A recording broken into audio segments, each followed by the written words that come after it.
So welcome class. So today in this class we are going to discuss about some practical proofs, some evidences of existence of God.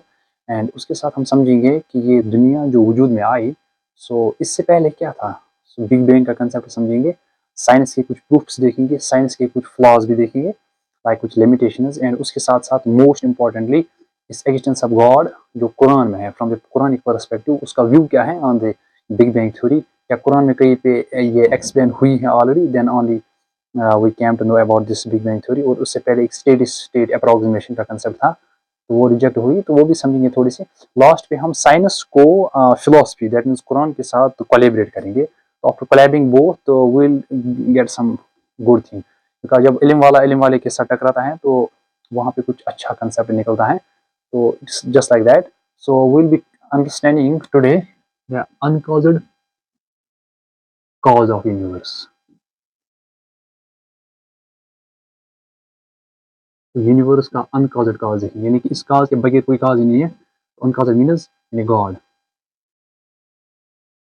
The uncaused cause of universe. So ये दुनिया वजूद में कैसे आई, and what is the existence of God, उसका भी concept समझेंगे. And then will collaborate between science and philosophy, दोनों को समझेंगे. तो उसके बाद you will come to know about something about this. So इस कंसेप्ट को मैं भी लर्न करता हूँ, तो साथ साथ इसको हम थोड़ा सा, because there are some confusions, some dilemmas, some doubts in the students' minds. आजकल के नौजवानों में ज़्यादा डाउट रहता है, क्योंकि फ्रेंडली ऐसे वो एथिस्टिस्ट के साथ रहते हैं किसी और के साथ, so they get distracted from their path. So ये हम पढ़ते हैं ना अलहम्दु में, so इहदिना सिरातुल Mustakim, so we need to follow the right path. So for that I came with this topic of this existence of God, because so that you people will not distract yourself. So हमारे साथ भी बहुत सारे like ऐसे friends रहे university में या कहीं पे, सो हु आर मोर और लेस एथिस्ट्स. सो उनके साथ like बहस तो नहीं करनी है, but still you should know, you should have at least some little knowledge about this, so that you can give a proof to them using science as well as using your Quran, because Quran तो पहले use करेंगे, बाद में science इसको ये like that वो buttering करता है ऊपर से, ठीक, it nourishes the concepts. So let's discuss now. So before discussing this topic, firstly let's make a concept clear in your minds that God exists everywhere.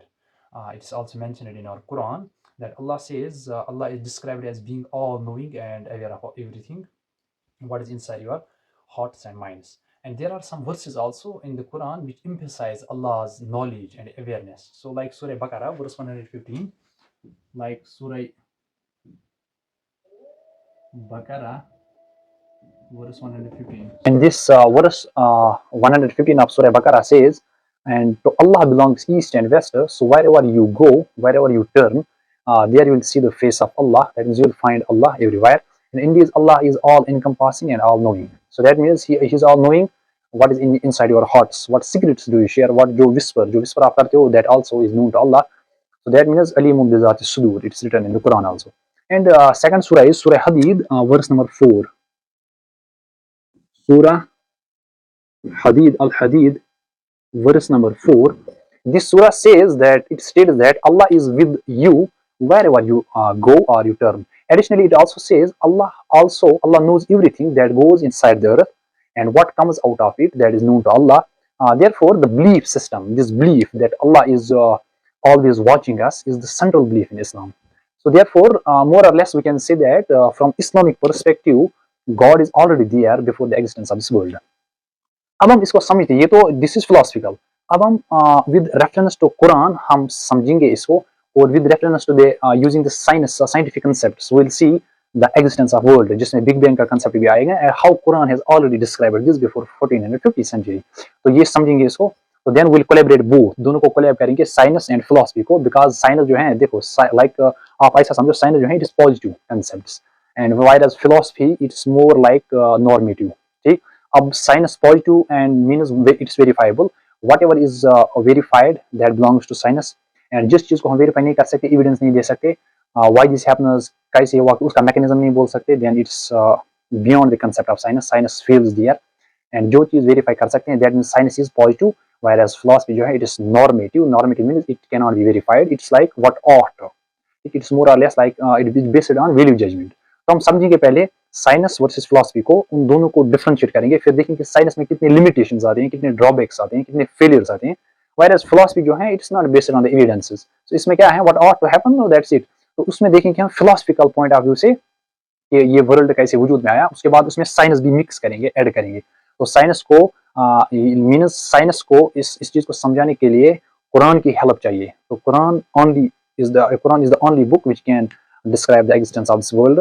Then science थोड़ा सा इसको फिर like it nourishes it little bit, otherwise science fails there, because science says big bang theory, उसके बाद उसका cause जाना जाता है लाइक न्यूबुला, न्यूबुला के बाद क्या है, साइंस वहां पे बिल्कुल फ्लैट हो जाते हैं। So therefore we need the concept of this philosophy. तो पहले हम समझेंगे फिलॉसफी को, साइंस और फिलॉसफी को, ठीक, इन दोनों को पहले डिफरेंशिएट करेंगे so that you people will understand the essence of both, then only we can make a valid point over them, ठीक। अब पहले ये जो एक होता है positive concept, second is normative, दोनों साइंस है नॉर्मेटिव, ठीक। अब ये जो पॉजिटिव है, पॉजिटिव को हम कहते हैं usually verifiable, anything which is verifiable that is positive. Normative means जो नॉन वेरीफाइबल होगा, ठीक। अब ये जो पॉजिटिव है, क्या मैं पॉजिटिव को ऐसे कह सकता हूं, अगर ये वेरीफाइबल है, that means it says like what is happening, what is happening, जो कुछ हो रहा है उसके वेरीफाई कर सकता है। उसके बाद normative means what ought to, ठीक। दो कंसेप्ट हैं साइंस का, इसका पॉजिटिव कंसेप्ट और नॉर्मेटिव। अब साइंस जो है, साइंस इसमें आता है, क्यों, यानी व्हाट इज हैपनिंग, यानी it is positive concept, it can be verified, otherwise जिस चीज को वेरीफाई नहीं कर सकते उसको साइंस में, इस डोमेन में वो नहीं आएगा, that will be considered in this domain. So this is what ought to. तो क्या मैं कह सकता हूं, this is more like physical phenomena, यानी it is based on physical phenomena, जो भी फिजिकल फिनोमेना होता है which is जिसका ठोस सबूत आएगा, that is science, that is positive concept, and this is more like philosophical, this is more like philosophical concept। अब दो कंसेप्ट आए यहाँ पे, philosophy physical as well as and philosophical. अब ये दोनों क्या चलेंगे, दे गो पैरेलली। अब यहाँ पे हम साइंस को जानेंगे, ठीक, ये साइंस का डोमेन है और ये फिलोसफी का डोमेन है, ठीक। अभी जो साइंस है, साइंस को डिफाइन नहीं करते हैं, science is the method of induction, means एक पर्टिकुलर सेक्टर में एक पर्टिकुलर कंसेप्ट को हम समझ के एक जनरल कंक्लूजन बनाते हैं। यानी for example there was this person, like for example हम डार्विन की एग्जांपल लेते हैं, तो उसने एक आइलैंड पे स्टडी की, लाइक सपोज ए आइलैंड और बी आइलैंड, दो आइलैंड्स पे वो गया, अलग से स्टडी की ऑन स्वन्स, ठीक। उसके बाद उसने क्या पाया, he found that these swans are white usually, तो ही गिव अ कंसेप्ट, उसने थ्योरी दी सीधा, थ्योरी में क्या बोला, all swans are white. And after some time, another researcher came with a new concept. बोला नहीं, एक black swan जो होती है on some mountain, कहीं पे उसने देखी, तो he came with that concept, black swan effect. That means एक exception बनी, किसकी, डार्विन की। तो साइंस में exceptions आती हैं, बिकॉज इसको जो चीज वेरीफाई होगी वो साइंस है, जब उसमें exceptions आएगी, exceptions are always they always summon between these, ठीक। तो इसमें क्या है, इसमें exceptions की बात ही नहीं आती, बिकॉज इसमें वेरीफाई का कंसेप्ट ही नहीं आता, इसमें ये आता है व्हाट ऑट टू, यानी इट इज मोर और less, it is like value judgement, है ना, this is value judgement, based on the value judgement, ठीक। अब साइंस क्या है, एक डार्विन आया, एक आइलैंड बी आइलैंड है, दोनों पे स्टडी की, दोनों पे एक चीज कॉमन देखी, व्हाइट स्वान्स देखी, तो एक पर्टिकुलर कंसेप्ट से सीधा जनरल कंक्लूजन निकाला, बोला general conclusion all swans are white in the world, पूरे दुनिया में यूनिवर्स में क्या है, ऑल स्वन्स व्हाइट।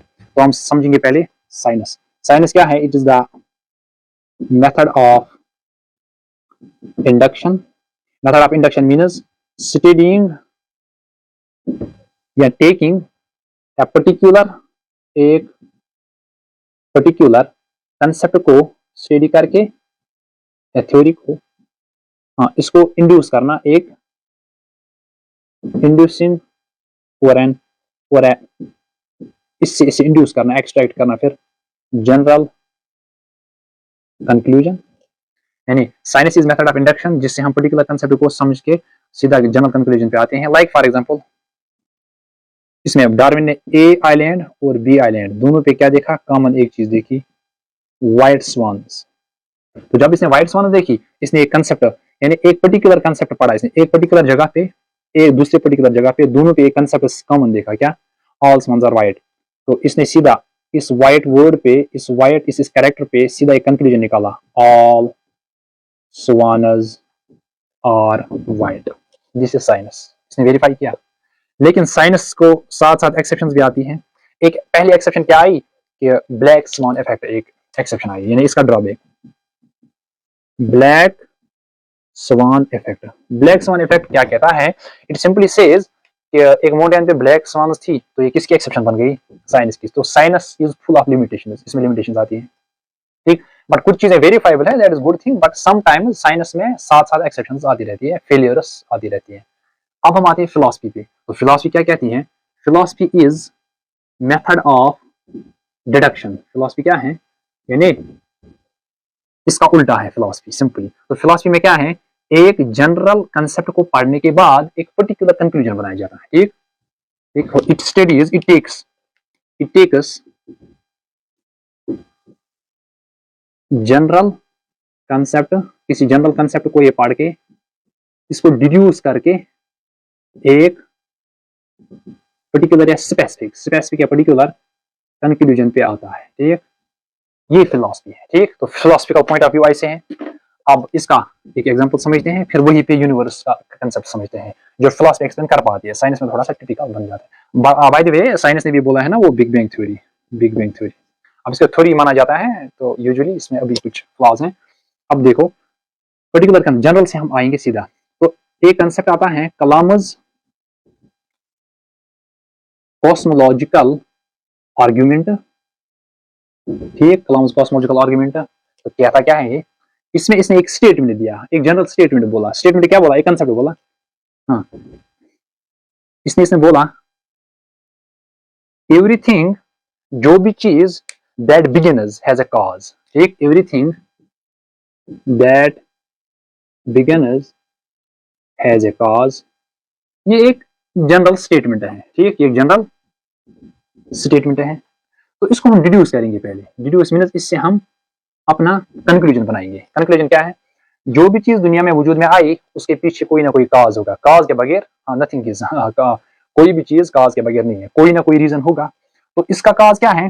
तो इसने बोला क्या हम इसके बाद और एक स्टेटमेंट बोल सकते हैं, universe began and it has a cause behind, इसके पीछे कोई काज होगा, हाँ। तो हम लिखेंगे यूनिवर्स का कोई काज होगा, यूनिवर्स इसका कोई काज होगा।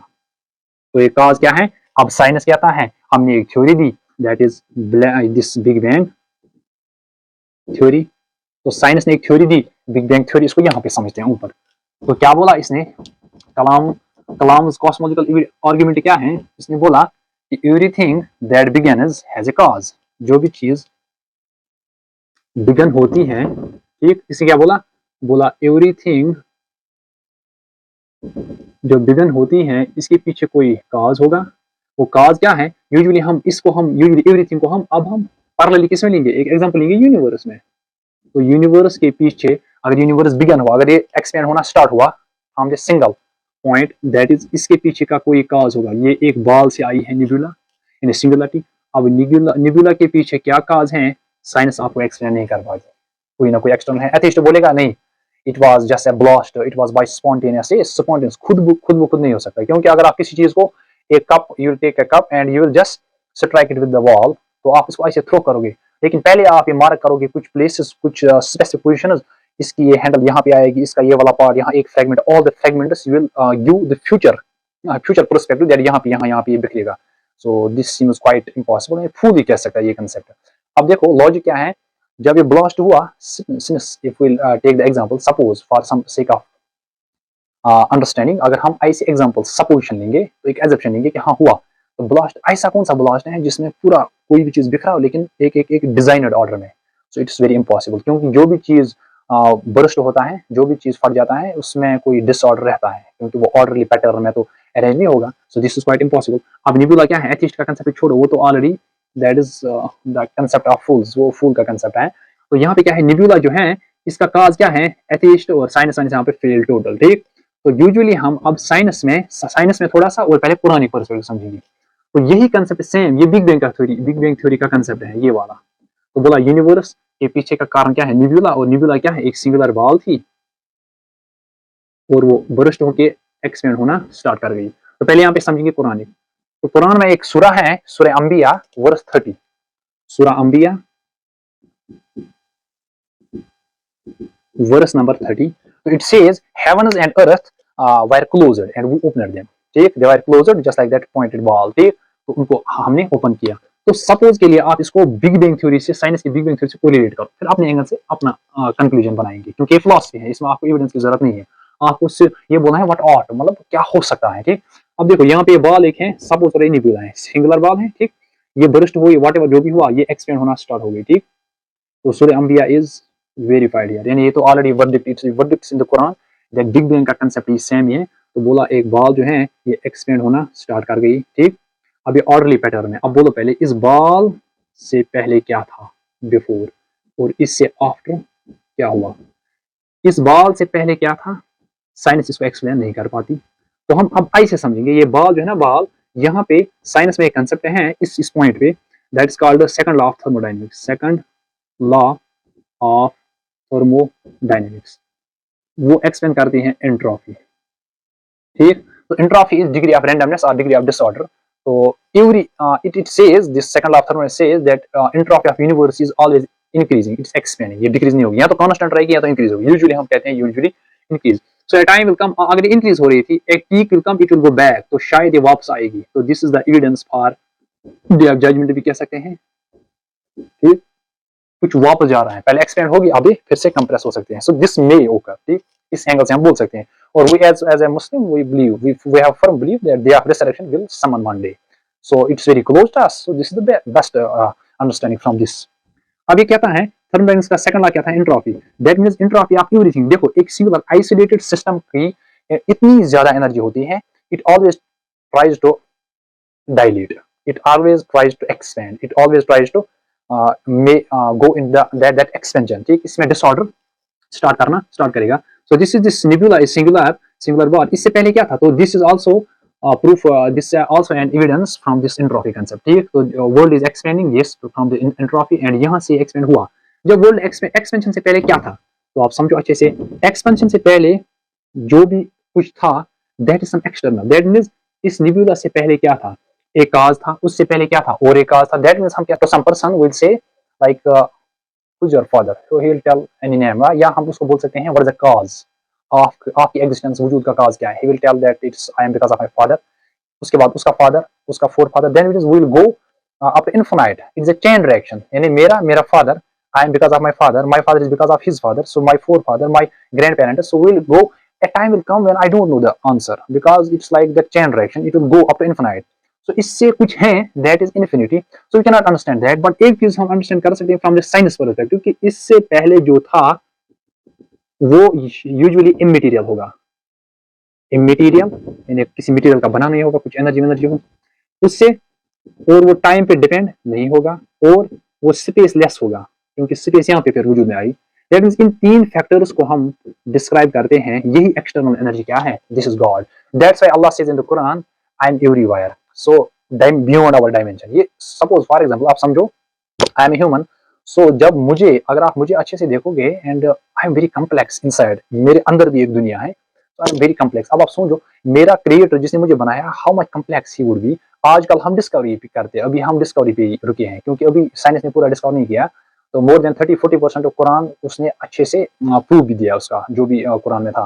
तो दैट मींस अभी लाइफ चल रही है, we are going up to that level. तो it is just like this doctor in this Dr. Zakir Naik says, he said at some sermon that the Islam, it is the climax of a mountain, so it is the peak of mountain. Now science is trying to go one stair above. हम चल रहे हैं, अभी हम इस stair को चढ़ रहे हैं. So a time will come, science will prove all the things which are in the Quran. It will prove it, but it will take much of the time. So therefore इन तीन चीजों को हम external usually, मतलब we assume that this is God. So that means इस काज, निबुला के काज के पीछे क्या है, इट्स अल्लाह.